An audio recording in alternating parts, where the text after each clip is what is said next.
معراج کی بات کرنے کا تو اب وقت آیا ہے، اس لیے کہ معراج کا سارا واقعہ تو مسجد اقصیٰ کے گرد گھومتا ہے۔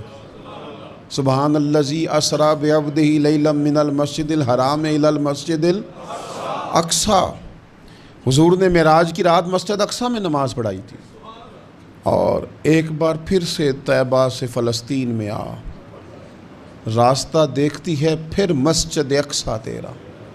ایک بار حضور گئے تھے مکے سے مسجد اقصیٰ، اور پھر حضور فرماتے ہیں جب میں واپس گیا نا تو کفار نے جو کہ مسجد اقصیٰ دیکھی ہوئی تھی تو مجھ سے پوچھنا شروع کر دیا کہ مسجد اقصیٰ کی کھڑکیاں کتنی ہیں، دروازے کتنے ہیں، پلر کتنے ہیں۔ جب انہوں نے سوال جواب کیے تو حضور فرماتے ہیں کہ رب کریم نے مسجد اقصیٰ کو اٹھا کے میرے سامنے رکھ دیا۔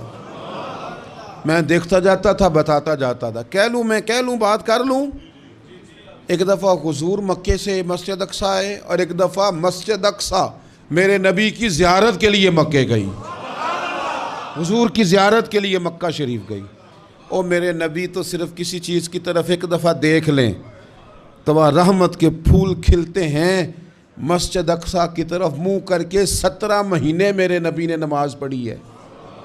مسلمانوں پتہ ہی کوئی نہیں، ہماری خبریں ہی اور ہیں، ہمارا درد ہی اور ہے، ہمیں پتہ ہی نہیں بم کہاں برس رہے ہیں، ہمیں یہ خبر ہی نہیں۔ اور میں اس دور میں تقریریں کر رہا ہوں جہاں سوتوں کو جگانا نہیں پڑتا، جاگتوں کو جگانا پڑتا ہے۔ سیانے لوگوں کو سمجھانا ہمارے ذمہ لگ گیا، کیا کریں؟ اس قوم کو سکھانا پڑتا ہے جسے پتہ سارا ہے، لیکن جان بوجھ کے آنکھیں ہماری بند ہیں۔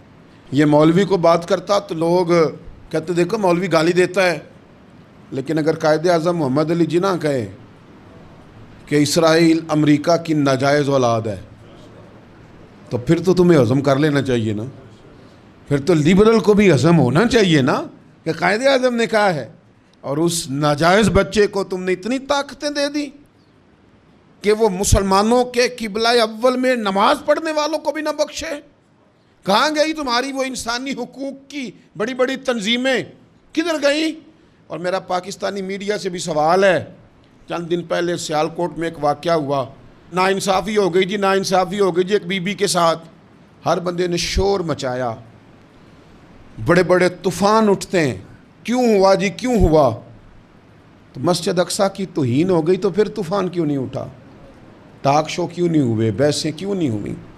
میں اس موم بتی مافیا کا کیا کروں؟ ان لبرل لوگوں کا کیا کروں؟ ان کے سپورٹروں ووٹروں کا کیا کروں؟ ان سیاسی جماعتوں کے کارکنوں کو کیا نام دوں کہ جو ان فضول بحثوں میں تو وقت ضائع کرتے ہیں، اور وہ مسجد اقصیٰ جس کے بارے میں میرے نبی پاک صلی اللہ علیہ وسلم سے ایک صحابیہ نے پوچھا تھا، یا رسول اللہ مسجد اقصیٰ میں نماز پڑھنا کتنا کو بہتر ہے باقی نمازوں کے مقابلے میں؟ تو حضور نے فرمایا 1000 گنا بہتر ہے۔ بی بی عرض کرنے لگی سونیا میں جا تو نہیں سکتی، دل بڑا کرتا ہے۔ حضور نے فرمایا جا نہیں سکتی تو وہاں تیل ہی بھجوا دے، جس میں حاضری لگوانے کی حضور بات کریں جس مسجد میں۔ اور نبی پاک علیہ السلام نے فرمایا خاص کر کے سفر کرنا ہوا تو 3 مسجدوں کے لیے کرنا، ایک مسجد حرام بیت اللہ کے لیے، ایک مسجد نبوی کے لیے، اور تیسرا مسجد اقصیٰ کے لیے۔